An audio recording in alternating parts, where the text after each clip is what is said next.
Campfires are fun. In this video, I want to show you how to build a solid campfire. Campfires aren't hard to build when you know how to do it properly. My assistant Brandon is gathering the supplies for us.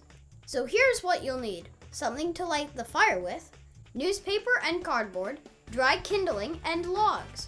Oh, and a hatchet. It's fun to use too, as long as you don't cut your fingers off.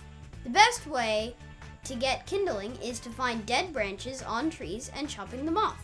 Our friend Peter helped reach the higher branches. You'll need to chop the branches into smaller pieces like this. Remember, the idea of kindling is that it will catch on fire quickly, and the flames will last long enough to ignite the larger logs. So here's our fire pit with cold coals from last night's fire. Start by putting your newspaper in the center.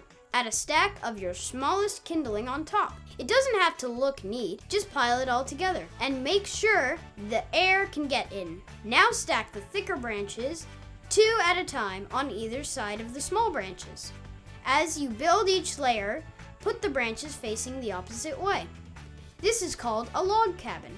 The log cabin method stacks the logs up and allows for the air to flow between the logs and feed the flame.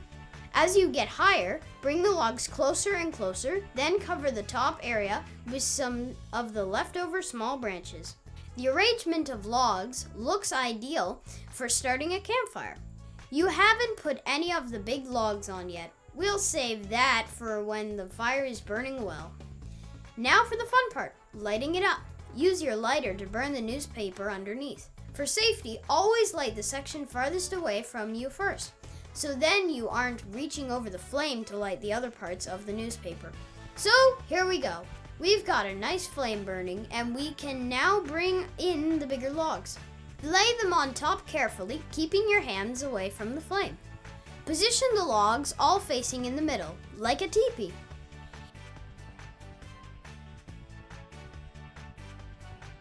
If you want to have some fun, you can make an extra big fire using longer pieces of wood.